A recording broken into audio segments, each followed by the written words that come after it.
1989 में फिर वही तलाश, दूसरा केवल, 1994 में फरमान जैसे धारावाहिक प्रसार भारती के लिए निर्देशित किए और शाहरुख खान जैसे सामान्य कद काठी के व्यक्ति में अभिनय की संभावनाएं तलाश कर उन्हें अभिनय जगत से परिचित कराने वाले इस निर्माता निर्देशक ने 2004 में स्वदेश, 2005 में पहेली और रंग दे बसंती, हल्ला बोल, चेन्नई एक्सप्रेस जैसी तमाम फिल्मों में अभिनय किया। 4 फुटिया छोकरा में भी ये साहब नजर आए।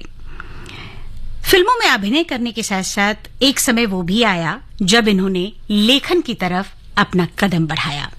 ये कब आया, कैसे हुआ, इन तमाम सारी चीजों पर हम जरूर बात करेंगे, लेकिन उससे पहले ये जरूर जान लेते हैं कि आज हम किसके बारे में बात कर रहे हैं। हम बात कर रहे हैं लेख टंडन जी के बारे में। 13 फरवरी 1929 को अविभाजित भारत के शेखुपुरा पंजाब में जन्मे लेख टंडन एक संभ्रांत पढ़े लिखे परिवार के सदस्य थे। लेख जी के पिता श्री फकीर चंद और पृथ्वीराज कपूर गहरे मित्र थे। एक बार जब वो बंबई छुट्टियां मनाने गए तो राज कपूर जी उन्हें शूटिंग दिखाने ले गए, तो इन्हें फिल्म मेकिंग में बहुत इंटरेस्ट आया। तय कर लिया कि भाई अब तो मैं फिल्मों में ही अपना भविष्य बनाऊंगा। लेकिन इनके पिता इन्हें सिविल इंजीनियर बनाना चाहते थे, तो पिता के कहने पर इन्होंने इंजीनियरिंग के एडमिशन टेस्ट पेपर दिए और इनको इस बात का अंदाजा बखूबी लग गया था कि इनके एग्जाम बहुत अच्छे हुए हैं और ये हर हालत में पास हो जाएंगे। तो जनाब अपना एक एग्जाम पेपर छोड़कर ही भाग गए थे। जी हाँ, ये एक एग्जाम पेपर अपना छोड़कर भाग गए थे। इंजीनियरिंग ड्राइंग का पेपर छोड़ा और किसी को बिना बताए नदारत। उसके बाद पिता के पास एग्जाम के लिए लेटर आया कि अगर आप लड़के को बंबई भेज दें और ये एग्जाम दे ले तो हम इसका एडमिशन कर सकते हैं। क्या हुआ, कैसे हुआ, चलिए बाद में बात करेंगे, पहले ये गीत।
पेपर देने जब वो बंबई पहुंचे तो पृथ्वीराज कपूर, जिनको लेख जी चाचा बोलते थे, उन्होंने पूछा, क्यों आया है बंबई, छुट्टियां मनाने?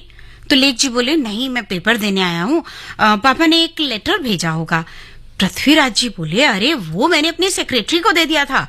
पत्र लेकर जब वो कॉलेज पहुंचे तो प्रधानाचार्य जी ने कहा, सॉरी, आप बहुत देर से आए हैं, अब एडमिशन क्लोज्ड हो गए हैं, आपने हमें कोई खबर भी नहीं की। लेख जी बहुत खुश हुए। उन्होंने पृथ्वी चाचा से कहा, मैं वापस नहीं जाऊंगा और मैं यहीं रहकर काम करना चाहता हूं। उन्होंने कहा, कोई बात नहीं, मत जाओ वापस, तुम थिएटर ज्वाइन कर लो। अब चूंकि वो बहुत गहरी दोस्ती थी तो पृथ्वी जी ने उनके पिताजी को फोन किया कि लड़का अब पढ़ाई नहीं करेगा, मेरे पास में ही रहेगा। तो ये सुनते से ही उनके पिताजी यानी कि लेख टंडन जी के पिताजी फकीर चंद जी को बड़ी तेज गुस्सा आया और कुछ ना आगे कहते हुए उन्हें सिर्फ इतना ही कहा, आज शाम की गाड़ी से लड़के को फौरन वापस भेजो। और एक बार फिर से लेख टंडन जी फिल्मों से दूर हो गए। ख्यालों में किसी के इस तरह आया नहीं करते किसी को बेवफा के तड़पाया नहीं करते। ख्यालों में किसी के इस तरह आया नहीं करते किसी को बेवफा के तड़पाया नहीं करते। दिलों को रौंद कर दिल अपना बहलाया नहीं करते, जो ठुकराए गए हों उनको ठुकराया नहीं करते। दिलों को रौंद कर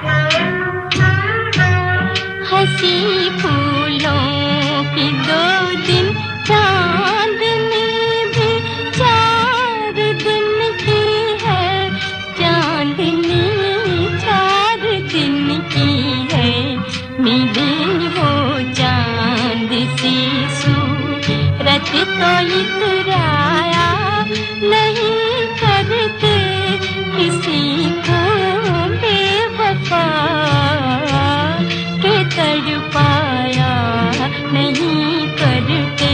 ख्यालों में किसी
के ख्यालों में किसी के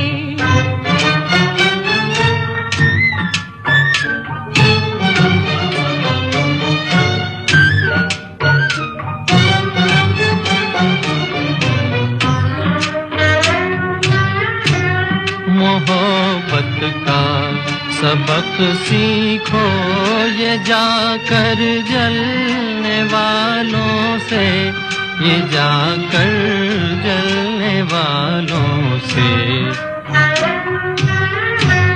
मोहब्बत का सबक सीखो, ये जाकर जलने वालों से, ये जाकर जलने वालों से।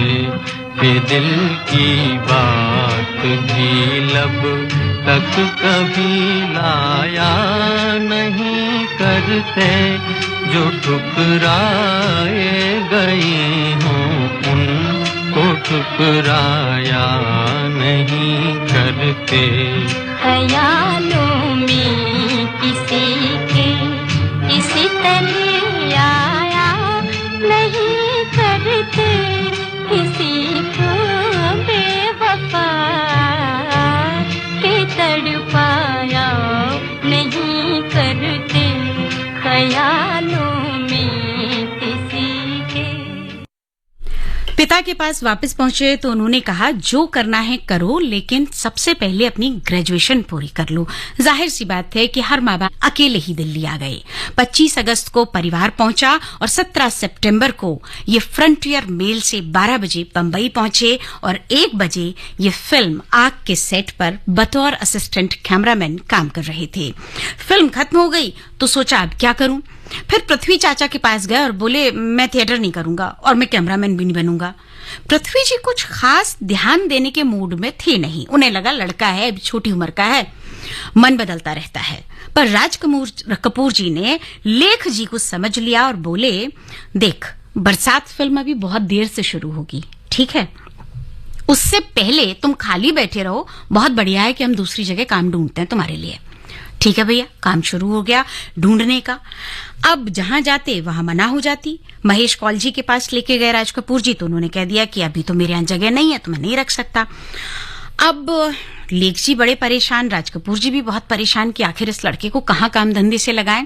तो एक दिन लेख जी ने बोला कि राज जी, आप एक काम क्यों नहीं करते हो, जो आपके गुरुजी थे आप उन्हीं के पास मुझे ले चलो, हो सकता है मेरा काम बन जाए। राज जी ने कहा, ठीक है, ले चलता हूं तुम्हें। वो केदार शर्मा जी के यहाँ उनको लेके चले गए। अच्छा, लेके चले गए, लेकिन वहां जाने के बाद में राज कपूर जी के गुरुजी ने अपने विद्यार्थी का भी लिहाज नहीं किया और बुरी तरह झड़क के कह दिया, यहाँ कोई काम वाम नहीं है, जाओ यहां से। लेख जी और राज कपूर जी दोनों वापस आ गए। एक दिन क्या हुआ कि वो जो लेबोरेटरी होती है, रील्स वगैरह जहां रखी जाती हैं, धुलती हैं, तो वहां पे लेख जी अपने कोई फिल्म मैगजीन पढ़ रहे थे खड़े खड़े टेबल के किनारे, और इतने में ही केदार शर्मा जी वहां पे आए। तो यूं ही ऐसे जैसे होता नहीं, कई बार अपन लोग झांक के देख लेते हैं क्या पढ़ रहा है। उन्होंने जैसे ही देखा तो उन्होंने कहा, तुम्हें उर्दू आती है? तो बोले, हाँ आती है। तो बोले, पहले तो ये बताओ कि हम मेरे नेगेटिव कहाँ रखे हैं। उन्होंने बड़े तुनक मिजाज तरीके से उंगली से इशारा करके बता दिया, वहां रखे हैं। खैर कोई बात नहीं।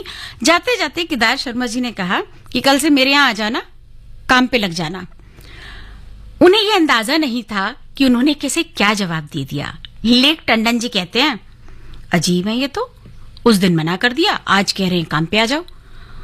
तो मन में बुदबुदा के धीरे से कहते हैं, पहले अपने चाचा से पूछूंगा फिर मैं बताऊंगा। अब लेख टंडन जी ने केदार शर्मा जी को क्या जवाब दिया, क्या बताया, काम करेंगे या नहीं करेंगे, ये तमाम सारी बातें भी हम आपके साथ जरूर शेयर करेंगे। लेकिन उससे पहले एक बहुत छोटा सा अंतराल ले रही हूं। नेताजी सुभाष चंद्र बोस जी के स्वतंत्रता संघर्ष में रेडियो के योगदान का उल्लेख करते हुए मन की बात की 12वीं कड़ी में माननीय प्रधानमंत्री श्री नरेंद्र मोदी जी ने कहा था, सुभाष बाबू रेडियो का कितना उपयोग करते थे। जर्मनी उन्होंने से अपना रेडियो शुरू किया था और हिंदुस्तान के नागरिकों को आजादी के आंदोलन के संबंध में वो लगातार रेडियो के माध्यम से बताते रहते थे। आजाद हिंद रेडियो की शुरुआत एक वीकली न्यूज बुलेटिन से उन्होंने की थी। अंग्रेजी, हिंदी, बंगाली, मराठी, पंजाबी, पश्तू, उर्दू सभी भाषाओं में ये रेडियो वो चलाते थे। आकाशवाणी परिवार की ओर से आप सभी को विश्व रेडियो दिवस की हार्दिक शुभकामनाएं।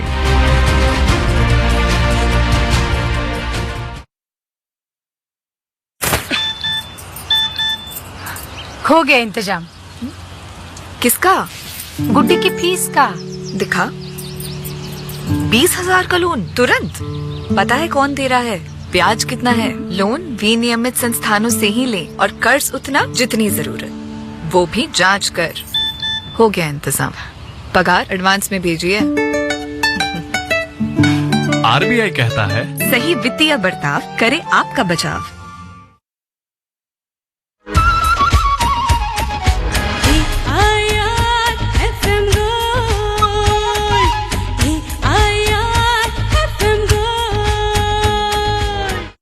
आकाशवाणी के एफएम गोल्ड चैनल पर आपके साथ हूं मैं मोनिका, और आज हम बात कर रहे हैं लेख टंडन जी के विषय में।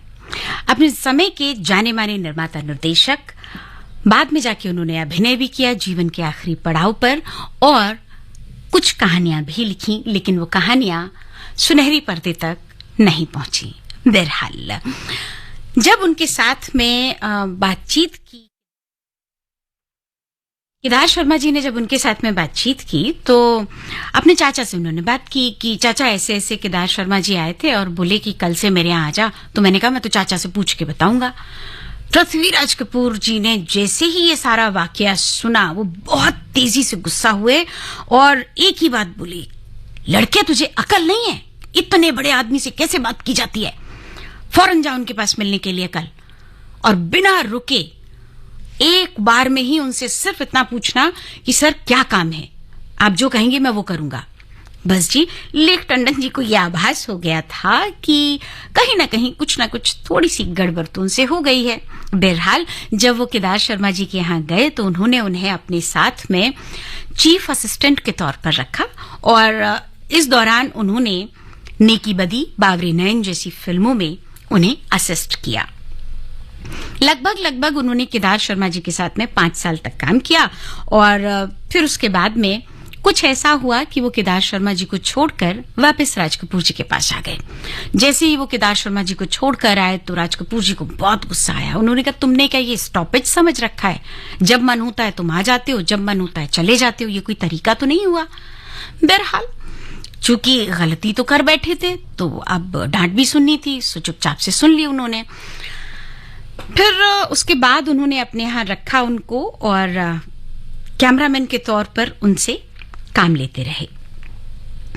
150 रुपए से भी कम तनख्वाह उन्हें दी गई थी, लेकिन फिर भी ये सोचकर वो काम पर लग गए कि जिस कैलिबर का मैं इंसान हूं और जितना काम मैं जानता हूं, उस समय उन्हें तनख्वाह 600 से 700 रुपए महीना मिलनी चाहिए थी। लेकिन ठीक है, कहते हैं ना कि वक्त जब साथ ना दे रहा हो, लक्ष्मी साथ ना हो, तो दरिद्रता से भी बिगाड़ना नहीं चाहिए। सो लेख टंडन जी ने कहा, कोई बात नहीं, समय आएगा तो राज अपने आप मेरी तनख्वाह बढ़ा देंगे। इसी दौरान उनकी शादी भी हो गई। अब आरके फिल्म्स का एक रूल था कि जिस भी व्यक्ति की वहां रहते हुए शादी हो जाती थी और वो आरके फिल्म्स का एम्प्लॉय होता था तो उसकी तनख्वाह बिना कहे बढ़ जाती थी। लेकिन लेख टंडन जी की तनख्वाह नहीं बढ़ी। पता नहीं क्या ऐसी खटास थी राज जी के मन में उनको लेकर कि थोड़े से उखड़े उखड़े रहने लगे। लेकिन हाँ, राज कपूर जी की जो धर्मपत्नी थी कृष्णा जी, वो उन्हें बहुत पसंद करती थी, अपना देवर मानती थी, और सच कहें तो वो एक छोटे बच्चे की तरह उनकी देखभाल करती थी।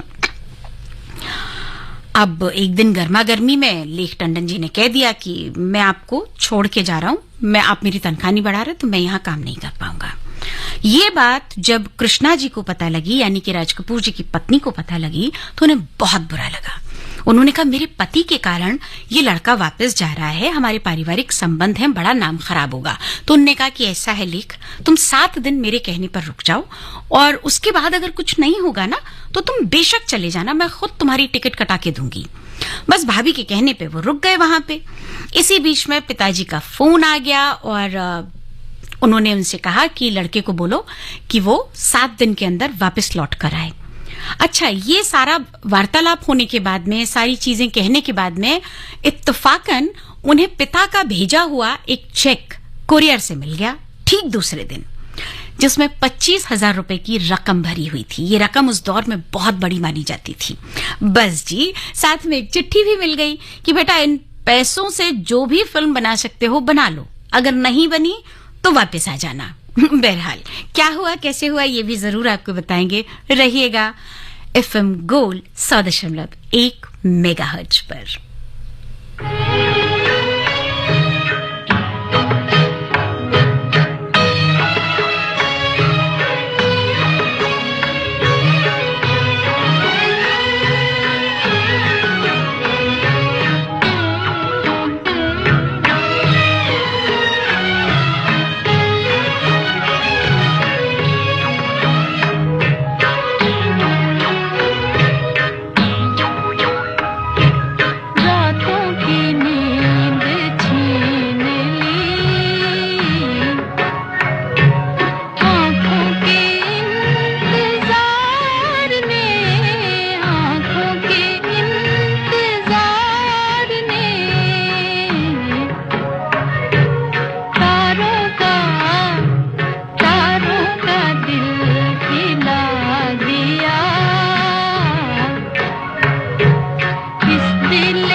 ये जो चैन, ये जो करार है ना, ये लेख टंडन जी का भी गायब हो गया था। और उस समय उन्हें बड़ा जोश और बहुत आशा और उम्मीद से भर गए थे जब उन्हें पिता की आर्थिक मदद मिली। जैसे ही उनके पास पैसा आया, वो दौड़ के अपने दोस्त अबरार अलवी के पास गए, जो गुरुदत्त जी के यहाँ नौकरी कर रहे थे बतौर राइटर। उन्होंने कहा, यार अबरार, एक फिल्म बनानी है, तुम फिल्म लिखो। अबरार मारे खुशी जब भूले ना समाई कि अरे वाह, मेरा दोस्त फिल्म बनाने वाला है। अबरार ने कहा, चल एक काम करते हैं, बाहर चलते हैं, बाहर जाके कहीं लिखते हैं screen play. Screen play Abrar लेख टंडन के लिए लिख रहे हैं। ये खबर जैसे ही गुरुदत्त जी को मिली, उन्होंने अबरार को नौकरी से निकाल दिया। भाई साहब, अब तो हो गए दोनों के हाथ पैर ठंडे। लेख जी ने कहा कि अबरार मेरे पे भरोसा करता है तो इतना मान ले, मैं तुझे छोड़ूंगा नहीं, अब हम दोनों मिलके काम करेंगे। खैर कोई बात नहीं, उन्होंने डायलॉग लिखने शुरू किए। जैसे ही गुरुदत्त जी को यह खबर लगी कि अबरार ने स्क्रीन प्ले भी लिख दिया और पूरी की पूरी फिल्म कागज पे उतार दी, उन्होंने वापस अबरार को बुला लिया अपने पास। अब लेख टंडन जी सही मायने में मुसीबत में फंस गए थे। पूरी फिल्म का निर्माण होने तक एक राइटर की बहुत जरूरत होती है, इस बात को लेख जी जानते थे। बहरहाल क्या करें, कैसे करें, तो इस टाइम पे कुछ समझ में नहीं आ रहा था। तो कहते हैं ना कि अगर आपका व्यवहार अच्छा हो तो आपको बहुत सारे लोग मिल जाते हैं, और यही कुछ लेख जी के साथ में हुआ। उनकी मुलाकात सुरेंद्र कपूर जी से हुई, जो अनिल कपूर जी के पापा थे। ठीक है, तो उन्होंने कहा कि चिंता मत कर, तेरे लिए काम ढूंढते हैं, और वो लेकर गए प्रोड्यूसर FC मेहरा के पास में। और लेख जी ने मेहरा जी को अपनी स्टोरी सुनाई, तो उन्होंने कहा, भाई कहानी में तो दम है, चलो बनाते हैं इसको। भाई राजी हो गए। अब हुआ क्या, FC मेहरा जी के ऑफिस से वो बाहर निकल रहे थे, उन्हीं के ऑफिस के सामने जो है शंकर जयकिशन जी का म्यूजिक रूम था। शंकर जी ने देखा, उन्होंने पूछा, और लेख कर क्या रहे हो आजकल? तो बोले, कुछ नहीं, मेहरा जी ने मुझे साइन किया है फिल्म के लिए। एकदम से दोनों ने एक दूसरे को देखा, शंकर और जयकिशन जी ने। उन्होंने कहा, मेहरा ने इसको साइन किया है। उतर के सीधे मेहरा के ऑफिस में कंफर्म किया, मेहरा तुमने इसको साइन किया अपनी फिल्म के लिए? उन्होंने कहा, कहानी बहुत बढ़िया लाए थे लेख, तो मैंने साइन कर लिया, और लेख ही इसको डायरेक्ट कर रहे हैं। जयकिशन जी ने कहा कि ऐसा है मेहरा, फिल्म हमारी हुई, तुम्हारा पैसा लगेगा, हम संगीत देंगे इसमें। और आप यकीन मानिएगा, FC मेहरा जी, लेख टंडन जी, सब लोग भौचक्के से रह गए थे कि कहानी को सुना नहीं, कुछ किया नहीं, और ये कैसे संगीत देने के बारे में बात करने लगे। लेख जी ने कहा कि शंकर जी, आप पहले कम से कम कहानी तो सुन लो, तब तो आप गाने बनाओगे। तो बोले, ऐसा है लेख, ये रखे हैं 18 गाने बिल्कुल तैयार, तुम्हें कितने चाहिए तुम इसमें से सुनो सारे 18 के 18 गाने, और तुम अपने पसंद के गाने चुन लो। बाद बाकी अगर तुम्हें कम पड़ रहे हो तो मुझे बता देना, मैं बाकी के गाने भी तैयार कर दूंगा। लेख जी ने उसमें से 5-1 गाने चुन लिए और बोले, मुझे 2 गाने और चाहिए। तो शंकर जी बोले, तुम एक काम करो, कल सुबह आ जाओ, तुम्हें वो 2 गाने भी मिल जाएंगे। और आप यकीन मानिएगा, वो 2 गाने भी शंकर जयकिशन जी ने उन्हें दे दिए। उसके बाद ये हुआ कि जब जाने लगे तो शंकर जी ने ये कहा कि तुम्हें मैंने ऐसे गाने दिए हैं जिन्हें सुनने के बाद तुम्हारी फिल्म न सिर्फ बॉक्स ऑफिस पर धूम मचाएगी, बल्कि तुम बतौर डायरेक्टर फिल्म इंडस्ट्री में स्टैब्लिश हो जाओगे। तो लेख जी मुस्कुराए और बोले, बस जी, आपकी कृपा चाहिए, आपका आशीर्वाद चाहिए। और फिर शंकर जी ने कहा, मैंने तुम्हें एक ऐसा गीत दिया है जो जब तक संगीत रहेगा तब तक वो गीत अमर रहेगा। और जानते हैं कौन सी फिल्म बनाई थी लेख टंडन जी ने? प्रोफेसर।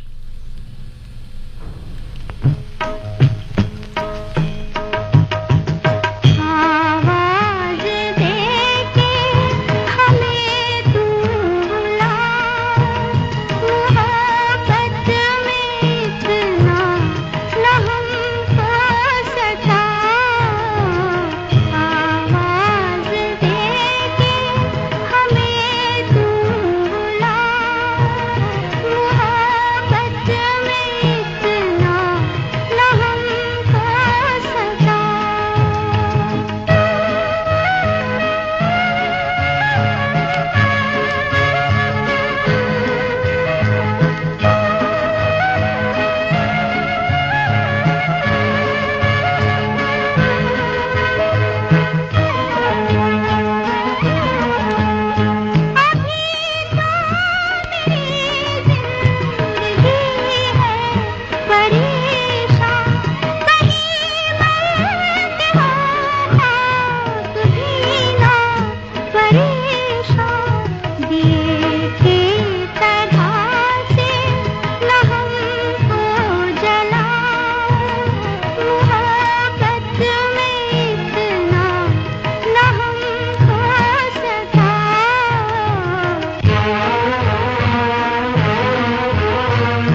रहा हूँ, मैं धड़कन के हर राग में बस रहा हूँ। जरा दिल की जानिब निगाहें झुकाओ, मोहब्बत में इतना न हमको सताओ।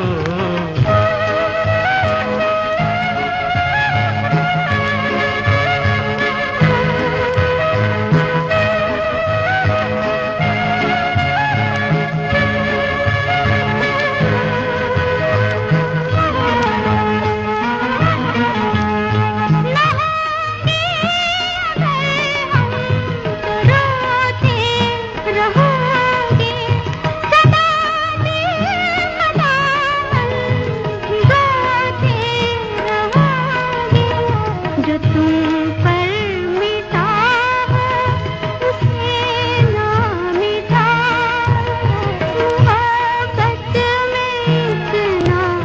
न हमको सताओ। आवाज़ देके हमें तू बुलाओ, मोहब्बत में इतना न हमको सताओ।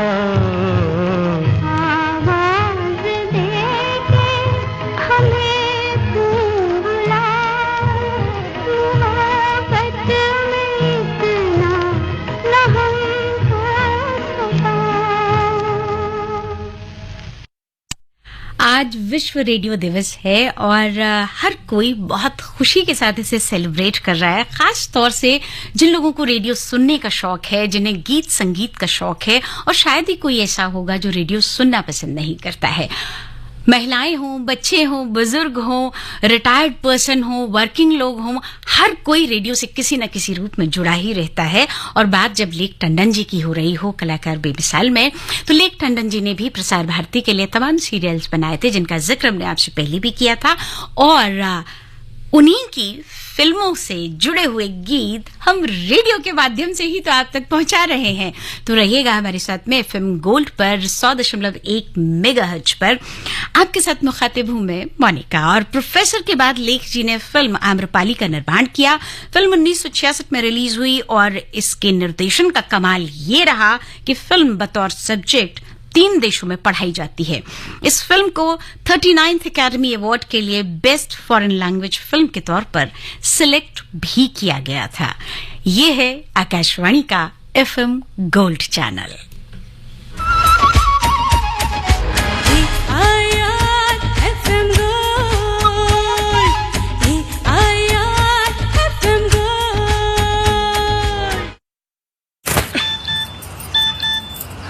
हो गया इंतजाम। किसका? गुड्डी की फीस का। दिखा 20,000 का लोन तुरंत। पता है कौन दे रहा है, ब्याज कितना है? लोन विनियमित संस्थानों से ही ले और कर्ज उतना जितनी जरूरत, वो भी जांच कर। हो गया इंतजाम, पगार एडवांस में भेजिए। आरबीआई कहता है सही वित्तीय बर्ताव करे आपका बचाव। आज तो पार्टी चाहिए। चैंपियन के साथ सेल्फी लेंगे। आइडिया, यही करते हैं पार्टी। Pizza party. ये चल अपना कार्ड और पिन दे। मेरे कार्ड की डिटेल्स मैं खुद ही डालूंगी। आरबीआई कहता है अपना पिन, ओटीपी, सीवीवी या इंटरनेट बैंकिंग पासवर्ड किसी के साथ शेयर ना करें। ऑनलाइन बैंकिंग सिर्फ अपने कंप्यूटर, मोबाइल और सिक्योर नेटवर्क से करें। बाय गर्ल्स, कहाँ जा रही है? सुना नहीं, नो शेयरिंग। आरबीआई कहता है जानकार बनिए, सतर्क रहिए।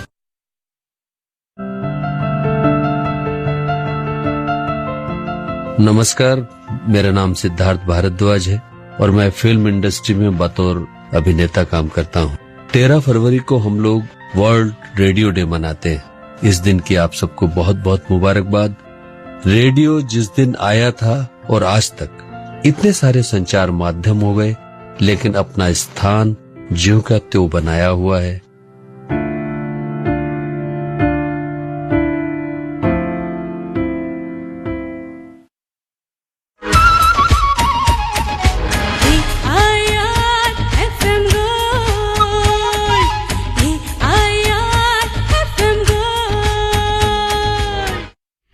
आप इस पृथ्वी पर किसी से कोई भी रिश्ता बना लीजिएगा, किसी भी रिश्ते में आप कितने भी मन और तन के साथ जुड़ जाइएगा, लेकिन माँ के साथ आपका जो रिश्ता होता है वैसा महत्वपूर्ण, संवेदनशील, ममतामयी और वात्सल्य से परिपूर्ण रिश्ता किसी के साथ नहीं होता है।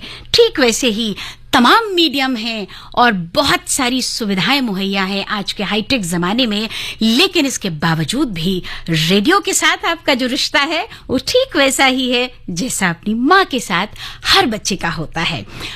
आकाशवाणी के एफएम गोल्ड चैनल पर आपसे लेख टंडन जी के विषय में बात कर रही हूं। और आम्रपाली के बाद 1968 में, 1968 में झुक गया आसमान, 1969 में प्रिंस जैसी फिल्में आई जिन्होंने खूब धूम मचाई और लेख टंडन जी की मौजूदगी कुछ ऐसे दर्ज कराई कि फिल्म इंडस्ट्री में जो लोग लेख टंडन जी की बुराई करते थे, उनका मजाक उड़ाते थे, वो सब लोग लेख जी के पीछे पड़ गए थे कि मैं तुम्हारे साथ फिल्म में काम करना चाहता हूं। सच्चाई ये है कि सफलता का पर्याय बन गए थे लेख टंडन जी का निर्देशन। एक वाकया बताते हैं आपको। फिल्म झुक गया आसमान का है, ठीक है। तो राजेंद्र कुमार जी से कभी इन्होंने कहा होगा कि मेरी एक फिल्म में काम करोगे, तो उन्होंने कह दिया नहीं लेख, अभी तुम एस्टैब्लिश नहीं हो और तुम्हारे साथ फिल्म करने के बाद मेरे करियर को ना कोई बहुत अच्छा बूस्ट नहीं मिलेगा, बल्कि बहुत रिस्क में आ जाएगा मेरा करियर, ये मैं ये फिल्म तुम्हारे साथ नहीं कर सकता। बहरहाल कोई बात नहीं, मत करो।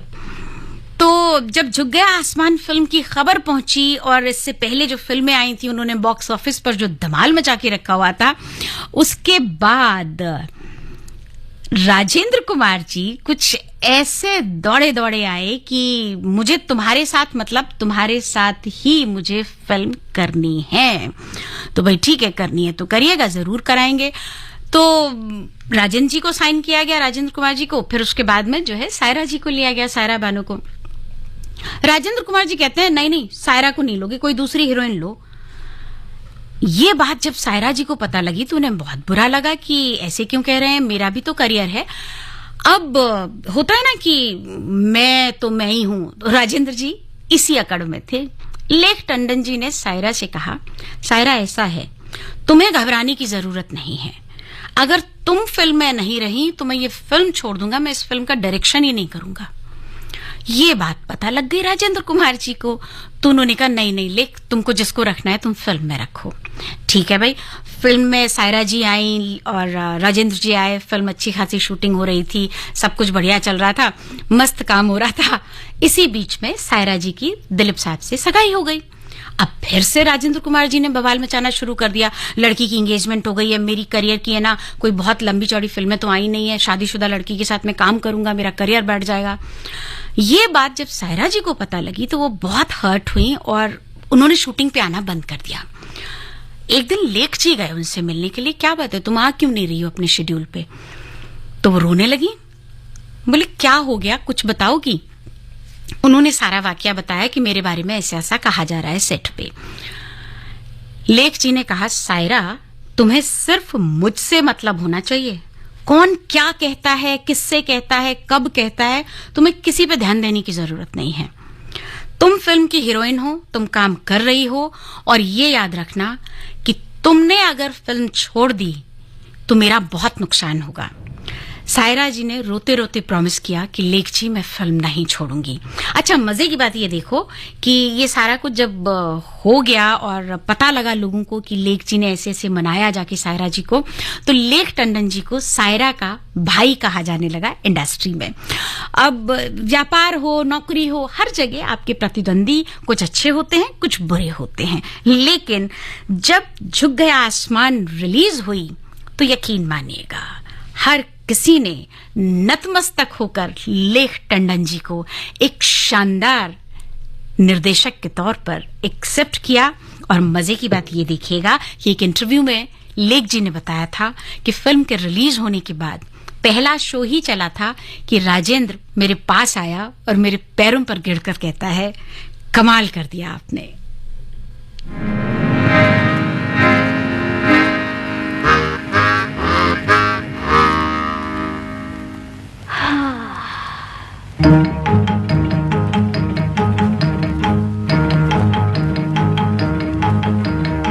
उनसे मिली नजर के मेरे होश उड़ गए।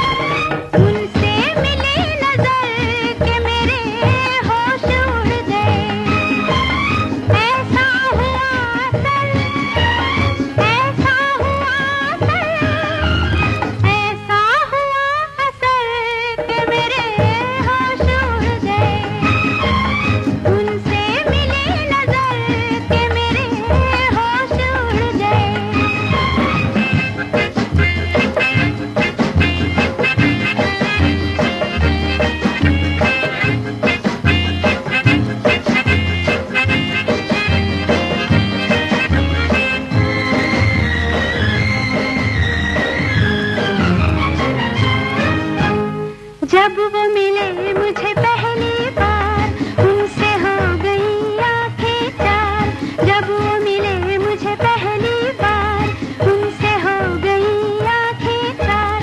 पास न बैठे पल भर वो, फिर भी हो गया उनसे प्यार, फिर भी हो गया उनसे प्यार। इतनी थी बस खबर, इतनी थी बस खबर, इतनी थी बस खबर कि मेरे होश उड़ गए। उनसे मिली नजर कि मेरे होश उड़ गए।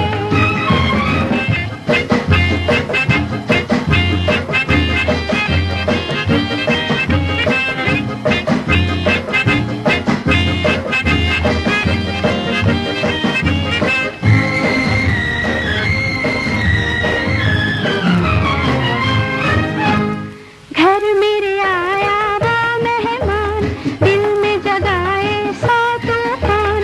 घर मेरे आया वो मेहमान, दिल में जगाए सौ तूफान। देख के उनकी सूरत को हाय रह गई मैं हैरान, हाय रह गई मैं हैरान। तड़पूं इधर उधर, तड़पूं इधर उधर, तड़पूं इधर उधर के मेरे होश उड़ गए। उनसे मिली नजर के मेरे होश उड़ गए। ऐसा हुआ तब, ऐसा हुआ तब, ऐसा हुआ असर के मेरे होश उड़ गए। उनसे मिली नजर के मेरे होश उड़ गए। वैसे लेक टंडन जी की जब जानकारी पढ़ते हैं या उनके इंटरव्यूज को सुनते हैं तो उन्हीं के जबानी सुनी हुई बातों को सुनने के बाद में ना ये आभास जरूर होता है कि जिंदगी में हार और जीत तो सबकी आती है, लेकिन कुछ लोग होते हैं जिन्हें जिंदगी बहुत ज्यादा आजमाती है। और यकीन मानिएगा लेख जी के साथ भी यही हुआ। 1969 में लेख जी ने शशि कपूर के साथ फिल्म जहां प्यार मिले बनाई तो फिल्म फ्लॉप रही। उसके बाद कई और फिल्में मध्यम बिजनेस के कगार पर रहीं या फिर फ्लॉप हो गईं। लेख जी का घर बार बिक गया, कंगाली ने बरसों उन्हें घुमाया और फिर एक बार पिता ने पत्र लिखकर कहा कि बेटा अगर वापस आना चाहो तो आ जाओ। मैंने यहाँ दिल्ली लाजपत नगर में एक दुकान किराए पे ली है और मेडिकल का लाइसेंस भी ले लिया है, कोई दिक्कत नहीं होगी, तुम आराम से काम करना। और साथ में वो एक चेक भी भेज दिया करते थे। 11,000 रुपए का इस बार उन्होंने चेक भेज दिया। उन्होंने कहा बेटा जो मदद कर सकता हूं जरूर करूंगा। बस जी पैसा खत्म हो उससे पहले ही प्रोड्यूसर सरोज मित्तल से मुलाकात हो गई। उन्होंने कहा मेरी फिल्म बनाओगे? बिना कुछ देखे भाले पूछे उन्होंने एक ही बात कही, मुझे फिल्म में चेंजेस करने दोगे? बोले हाँ कर लेना। तो उन्होंने एक आंदोलन फिल्म का निर्माण किया और इसमें काफी कुछ दिखाया गया था। आजादी से जुड़े हुए मसले थे, विभाजन का दंश था और भी तमाम सारे दर्द थे जो कि पूरी तरीके से देश के ऊपर आधारित थी और उन दिनों की घटनाओं से जुड़ी हुई थी। 1975 में ये फिल्म रिलीज हुई और प्रोड्यूसर धोखा देके भाग गया। ना उसने नीतू सिंह के पैसे दिए, ना किसी और आर्टिस्ट के दिए, ना लेख टंडन जी के दिए। और मजे की बात ये देखिएगा कि फिल्म गुजरात के किसी एक थिएटर में रिलीज हुई और वही उसी एक थिएटर से पूरे देश में भी रिलीज नहीं हो पाई थी फिल्म। सिर्फ गुजरात में फिल्म रिलीज हुई और मात्र एक शहर में रिलीज होने के बाद इस फिल्म ने इतनी कमाई करी कि पूरे फिल्म के खर्चे निकल आए, प्रॉफिट निकल आया, सब निकल आया। मगर जनाब मित्तल भाग गए दुबई, किसी को कुछ नहीं दिया। और लेख जी ने बताया था कि आज इस फिल्म के प्रिंट भी नहीं मिल रहे हैं। बहरहाल जिंदगी है, अपने रंग में रंगती है और इसी बीच में उन्हें राजश्री प्रोडक्शन ने बुला लिया अपने पास में और फिर उन्होंने कई और फिल्मों का निर्माण किया जो अपने आप में वाकई यादगार फिल्मों में शामिल होती हैं। दुल्हन वही जो पिया बन भाई। खुशियाँ ही खुशियाँ हो दामन में जिसके, खुशियाँ ही खुशियाँ हो दामन में जिसके, क्यों न खुशी से वो दीवाना हो जाए।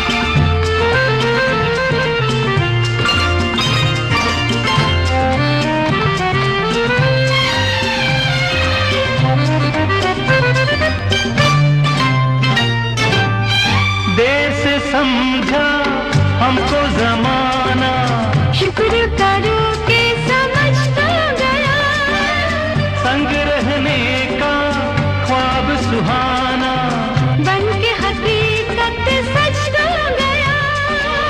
तुम जो कहो तो महफिल से कह दें, तुम जो कहो तो सारी महफिल से कह दें, पल भर में मशहूर अफसाना हो जाए। खुशियाँ ही खुशियाँ हो दामन में जिसके, क्यों न खुशी से वो दीवाना हो जाए।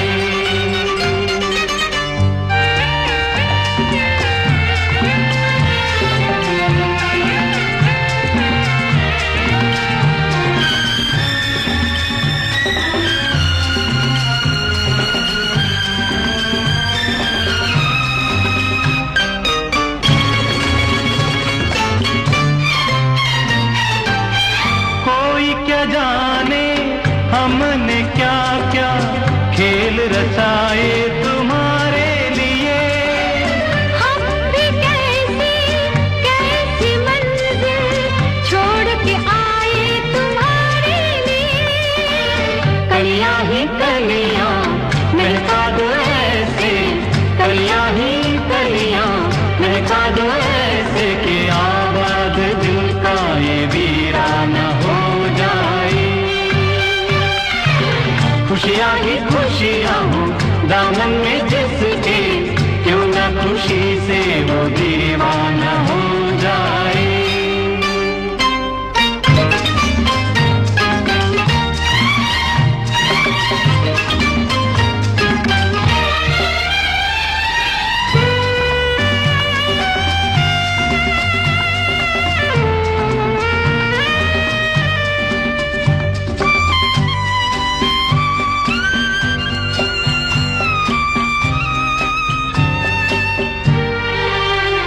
हंस के हमरी हर भूल भुला देना, हम हैं तुम्हारे जब चाहो बुला लेना।